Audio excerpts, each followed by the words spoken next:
WoW Classic is proving something. The antidote to modern empty games. You see this this thumbnail right here?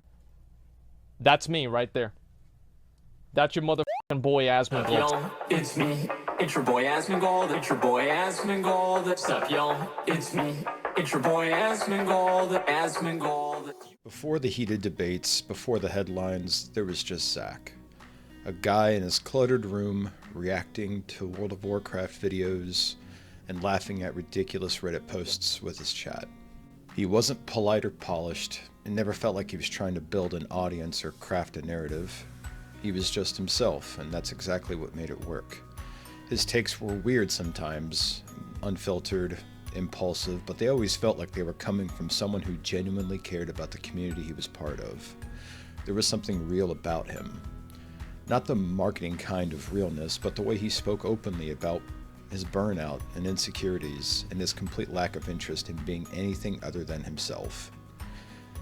He was so open about the challenges he faced after his mom passed, and that honestly made us care for someone we only knew as an entertainer and a gamer.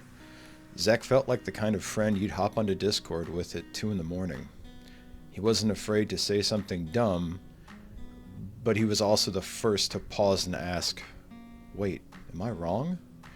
That balance of honesty, humor, and humility is what made so many of us root for him.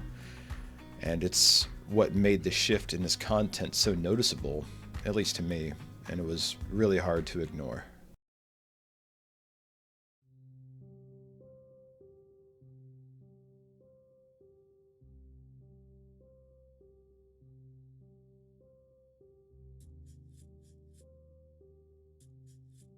The live stream on October 14th, 2024 left a lasting impression of Zach for many fans.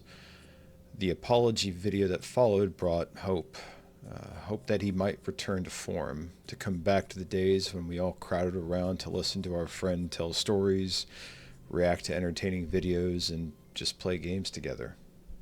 I said that I didn't care about innocent people getting killed by another force, by anything. And I think that that's a horrible, disgusting, mean-spirited thing to say. And I don't necessarily think that it was really racist, really.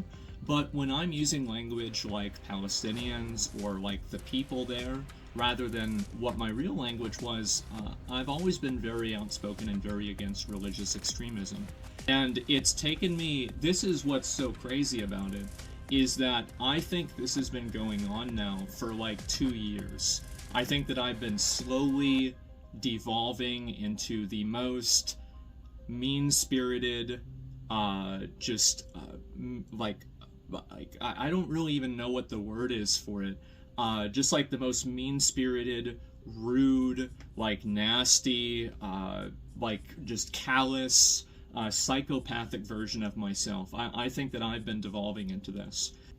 I don't like making apologies because I think words don't matter. But I do think changed actions and changed behaviors do. And so you can take my apology as hopefully better content. And if you're not seeing that, I want you to hold me accountable. Hopefully this time I won't be stupid enough to ignore it. But honestly, the signs were already there before the ban. You could feel it. Zach seemed more tired, more frustrated. The streams weren't just games and laughter anymore. There were moments where the pressure started slipping through. He began talking more about political topics and culture war issues, and while some of it came from a place of honesty, it felt like a sharp turn from the guy we used to watch react to WoW content and random Reddit posts. Then came the moment that changed everything, a heated rant about Palestinians. The clip spread fast and Twitch handed down a ban. A few days later, he stepped away from OTK. But it wasn't just about that one clip. That moment marked a shift in his content and how his community responded and even how Zach saw himself. It felt like the beginning of a different chapter, one I didn't expect and many others didn't either. And this is the next big problem that's going to happen. Eventually, Democrats will get control back again. This will happen because it always happens. No, you're not going to claim the moral upper hand whenever these people are willingly putting their kids in danger by doing this. It's outrageous. is working with the American electorate. It's Where does massively immigration working. rank on issues for him? And guys, I wonder, where do you think that it's going to push? Like, whenever you see a bunch of random people in masks flying every single flag except for the American flag, lighting self-driving cars on fire, and standing in the middle of the street, and, you know, like, driving around in motorcycles around, again, like, cars on fire in the middle of an intersection, I wonder if that's going to help Trump or not. Ah, geez, I wonder. I think that we need to go back to a society where any sort of physical escalation is treated like it's bad. This is the same reason why I've had the opinion that I had about throwing bricks at the police officers, too. Like, in my opinion, if you throw a brick at a police officer, I think that they should be able to shoot you. Straight up. Like, literally no restrictions.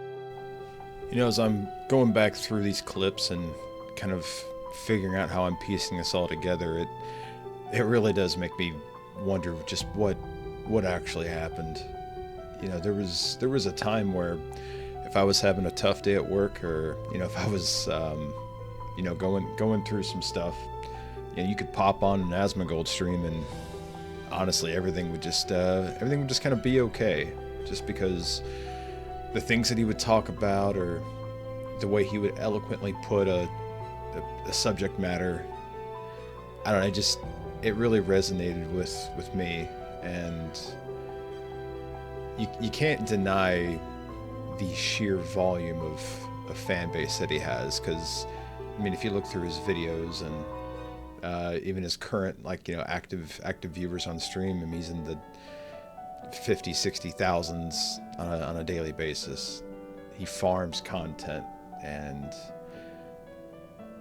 you know, for his goals, I'm sure he's doing everything that he thinks is the right move. I guess I don't know, it's like that parasocial aspect of things where you just kind of miss what used to be there. And yeah, I really don't know where I'm going with this, but you know, there was just a simpler time, and tuning into an Asmongold stream or a Zach Rar stream would it would just mean that, you know, your next few hours were going to be entertaining, funny, you'd laugh, you'd think. But, you know, for me it was like, I can't wait for the next one. And I guess I find myself watching less and less these days, and that's just really it's out of the norm for me, because some of the best parts of my day were either catching up on his YouTube channel or watching a stream. Here's why, is because the old games were designed by gamers and the new games are designed by game developers. That's the main thing, is that you have these game developers that have all these fucking bright ideas and all these concepts and things that they learned in school, that they think that they know how people think and they work. And also, video games are now just a very elaborately structured way of getting somebody to buy a microtransaction. That's basically what they are nowadays. And it's sad and pathetic, embarrassing and stupid and dumb and everything else like that, but it's also true. That's what video games are. Gaming would be much better understood nowadays if it was renamed to what it actually is, which is gambling. And I've said this a million times. Video games are based around variable reinforcement schedule systems that encourage people to use microtransactions and spend more money on video games than they would normally.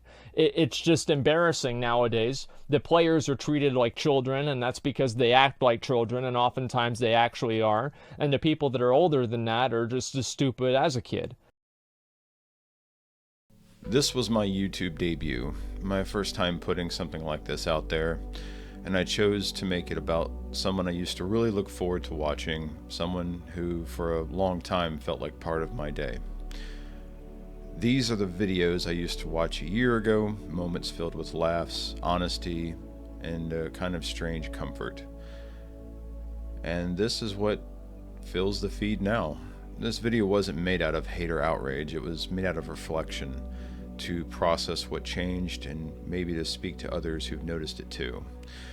I don't know if Asmongold will ever watch this, but if he does, I hope he knows this came from a place of appreciation, recognition, and reflection.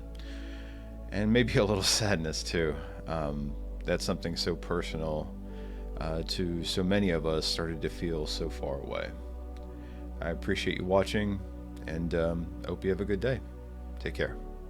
I play all day, play every day. I have no regrets. I love this game. I play all day, play every day. I have no regrets. I love this game. I don't feel bad about it at all. What was I gonna do? Imagine what I would be like without WoW.